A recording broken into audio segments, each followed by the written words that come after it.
The live TV, सच सबसे आगे।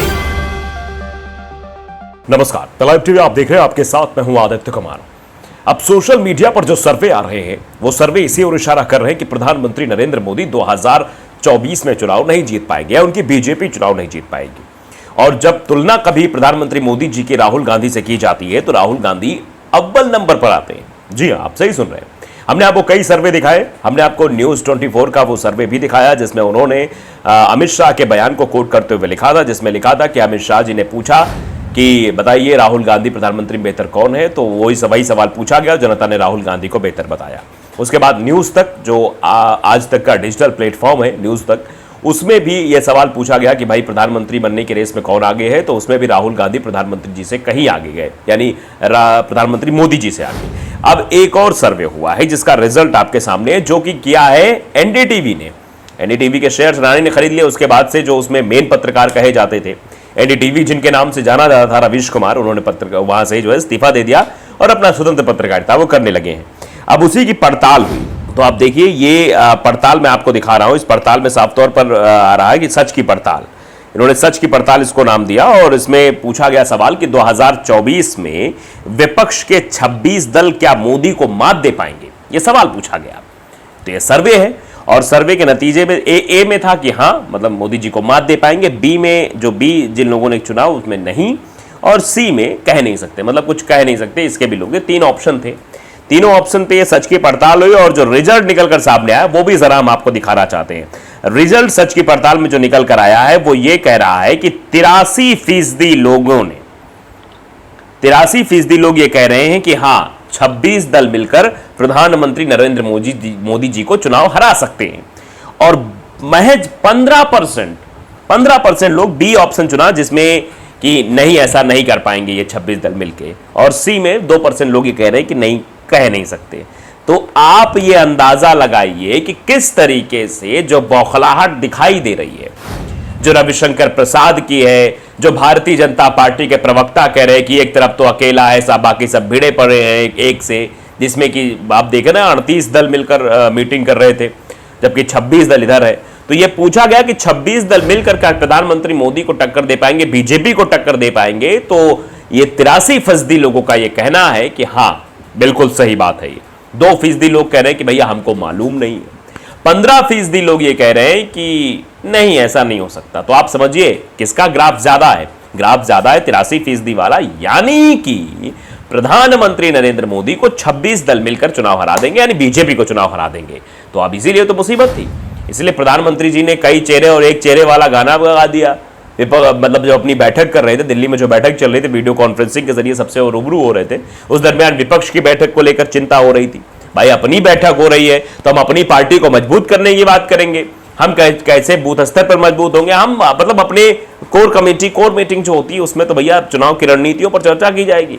लेकिन वहां चर्चा हो रही थी बेंगलुरु में हो रही बैठक की, क्योंकि वहां पर नाम भी दिया गया इंडिया, उस बैठक पर सभी की निगाहें भी टिकी हुई थी। तो ये बौखलाहट थी, घबराहट पहले से थी, और जो सर्वे इशारा कर रहे थे वो बता रहे हैं। अब देखिए इंडिया टीवी, इसके बारे में ये कहा जा रहा है कि मोडानी टीवी बोल रहा है, मतलब मोडानी टीवी इसको नाम दे दिया गया है इंडी टीवी को। मोडानी टीवी देखिए ट्रुथ वर्सेस लाइस ने इसको ट्वीट भी किया है कि सबकी तानाशाही एक ना एक दिन निकल ही जाती है, अब इनका नंबर है। मतलब तानाशाही सबकी, किसी की टिकती नहीं है तानाशाही। जो तानाशाही करता है उसकी तानाशाही कभी ना कभी तो समाप्त होने के कगार पर आएगी ही भैया। तो ये समय मोदी जी का है, मोदी जी अब जाने वाले हैं। मोदी जी जो चीजें कर रहे हैं उससे ये सर्वे ही बता रहा है, और भी कई सारे सर्वे वो भी इशारा कर रहे हैं। अब देखिए डॉक्टर अनीश कुमार है, वो अपना एक जो है सर्वे लेकर आए हैं, जिसमें उन्होंने पहले लिखा कि मोदी जी की विदाई है, फिर एक ट्वीट भी उसमें डाला है कि 38 पार्टियां मिलकर भी 2024 आप हारोगे मोदी जी। मतलब 38 पार्टियां आप लेकर आए हो, 38 पार्टियों गठबंधन आपका, फिर भी आप हारोगे। न्यूज 24 के पोल में भी पीडीए इंडिया गठबंधन को 70% लोगों ने एनडीए से मजबूत माना है। अब समझ में आया क्यों मोदी जी आज बेंगलोर में हो रहे बैठक में शामिल नेताओं को भ्रष्टाचारी कह रहे थे। पीडीए यानी एनडीए का जो गठबंधन है, इंडिया जिसको बनाया, इंडिया बनाया पीडीए का, उसमें इंडिया नेशनल, इंडिया आई से इंडिया, एन से नेशनल, डी से डेमोक्रेटिक, ई से इंक्लूसिव और ए से अलायंस। तो ये देखिए उन्होंने बाकायदा अपनी फोटो के साथ भी लिखा पीडीए पिछड़ा दलित अल्पसंख्यक लिखा, और बाद में लिखा गठबंधन की तैयारी कौन किस पर भारी, एनडीए और पीडीए में किसका गठबंधन मजबूत दिखता है। तो ये देखिए, इसमें भी जो सर्वे निकलकर सामने आया है, 40,298 लोगों ने वोट किया है 57 मिनट में, और मतलब उसमें एनडीए और पीडीए में किसका गठबंधन मजबूत है, तो उसमें पीडीए को 70% लोगों ने चुना है, 20% एनडीए को, और कड़ी टक्कर होगी 10% लोग कह रहे हैं कि मतलब कड़ी टक्कर होगी एनडीए, मतलब जो विपक्ष का गठबंधन है और मोदी जी का जो गठबंधन है। तो आप देख लीजिए सर, आप समझ लीजिए कि किस तरीके की चीज़ें हो रही। कुछ लोग हैं जिनको कुछ दिखाई नहीं देता है, जिनको व्हाट्सएप से ज्ञान मिलता है, वो भी बर्दाश्त ही नहीं कर सकते, सच को कभी स्वीकार नहीं कर सकते, वो लोग भी हैं। राहुल सिंह राजपूत लिखते हैं 2024 में किसी का बाप भी हरा नहीं सकता बीजेपी को। बहुत तगड़ी बात कही है, कोई भी आ जाए, किसी का बाप मोदी जी को नहीं हरा सकता, बीजेपी को नहीं हरा सकता।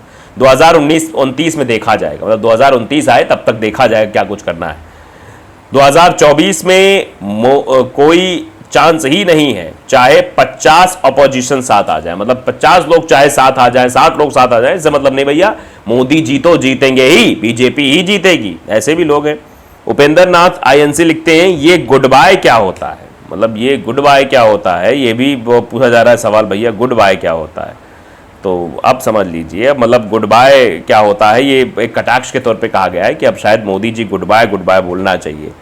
तो ये आप समझ सकते हैं किस तरीके से जो है अब हो रहा है। मोह मौर्य लिख रहे हैं कि अगर एक बाप तू रहेगा तो ये वाला ट्वीट डिलीट नहीं करेगा 2024 इलेक्शन रिजल्ट के बाद तक, अगर कर दिया तो तू भी किसी पड़ोसी या हलाला की औलाद, मतलब देखिए शब्द, देखिए ये शब्द कहाँ से लाते होंगे ये लोग, इनका अंदाज़ा लगा सकते हैं।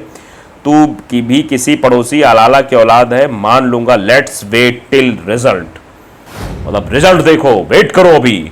ये मतलब उन लोगों को कहना है जिनको सिर्फ एक ही चीज़ दिखाई देती है। तो आप समझ लीजिए जो गठबंधन बना है और इस गठबंधन में जो चीजें निकलकर सामने आ रही हैं और जो नतीजे भी निकलकर सामने आ रहे हैं, जो ओपिनियन पोल बता रहे हैं, इनको आप सिर्फ एक ट्रेलर समझ लीजिए, या आप समझ सकते हैं कि रुझान है। ये जो रुझान निकलकर सामने आ रहे हैं, न्यूज़ 24 का सर्वे आप उठा लीजिए, उसमें राहुल और मोदी की जो तुलना की गई वो हमने आपको दिखाया है। आप पीछे इस के वीडियो भी देख लीजिएगा द लाइव टीवी पर। हमने बताया कि बाकायदे उसमें लिखा हुआ है भैया कितने % लोग मोदी जी को पसंद करते हैं, कितने % पसंद करते हैं राहुल गांधी को। राहुल गांधी उसमें ऊपर हैं, राहुल गांधी को ज्यादा लोग पसंद करते हैं, करीब 71% लोगों ने पसंद किया था। तो आप ये अंदाजा लगाइए, जो कोशिश जो है वो की जा रही है कि विपक्ष को कैसे रोका जाए। विपक्ष आज 26 लोग इकट्ठा हुए, मल्लिकार्जुन खड़गे का एक बयान भी सामने आ गया। मल्लिकार्जुन खड़गे ने कह भी दिया कि देखिए हमारे मतभेद राज्यों से हो सकते हैं, जो राज्य की पार्टियां, क्षेत्रीय पार्टियां, उनसे मतभेद हो सकते हैं, लेकिन हम जनता के हित के मुद्दों पर हम लोग एक तरीके से बातचीत करेंगे, इसको स्वीकार्यता में लाएंगे। और जब महागठबंधन जो बन गया है उसकी जो चर्चा हो रही है वो तेजी से हो रही है, और यही वजह है कि प्रधानमंत्री मोदी जी को टिप्पणी करनी पड़ रही है, यही वजह है कि रविशंकर प्रसाद को टिप्पणी करनी पड़ रही है, बीजेपी के प्रवक्ताओं को गठबंधन की टिप्पणी करनी पड़ रही है। व्हाट्सएप पर, सोशल मीडिया पर ट्रेंड चलाया जाएगा, देखो 26 पार्टियां, एक तरफ 26 लोग हैं, एक तरफ मोदी जी है, एक तरफ कई चेहरे हैं, एक तरफ एक चेहरा है, जबकि 38 अलायंस में पार्टियां हैं उनकी। एनडीए का अलायंस आप देखेंगे तो 38 पार्टियां, हमने नाम भी आपको बताया है। तो दरअसल ये सब बौखलाहट के कारण हो रहा है, ये डर के कारण हो रहा है। सर्वे इशारा नहीं कर रहे कि मोदी सरकार आ रही है, इसीलिए डर बना हुआ है, ये डर हट ही नहीं रहा है, क्योंकि पता है कि भैया आगे क्या कुछ होने वाला। 2024 का चुनाव तो बहुत ही मुश्किल हो जाएगा, इसीलिए महाराष्ट्र में बगावत हो जाती है। महाराष्ट्र में पहले शिवसेना के अंदर बगावत होती है, तो पता चलता है भैया शिवसेना से जिन लोग को लाए हम अपने अंदर, ये वाली शिवसेना, इसको वोट ही नहीं मिल रहा है, सीट ही नहीं मिल रही है। तो फिर उसके बाद एनसीपी में टूट कर दी जाती है कि महाविकास आघाड़ी को कैसे तोड़ो, इधर से उधर तोड़ो। तो ये दो जोड़ तोड़कर, डरा धमकाकर जो सियासत हो रही है, शायद इससे अब काम बनने वाला नहीं है। इसीलिए अब कुछ और पता चला जाए, क्योंकि जो इशारे हैं वो तो बहुत कुछ कह रहे हैं। तो द लाइव टीवी को अगर आपने सब्सक्राइब नहीं किया जरूर करिए, बेल आइकन दबाइए ताकि सच खबर आप तक पहुंचती रहे। नमस्कार। द लाइव टीवी, सच सबसे आगे।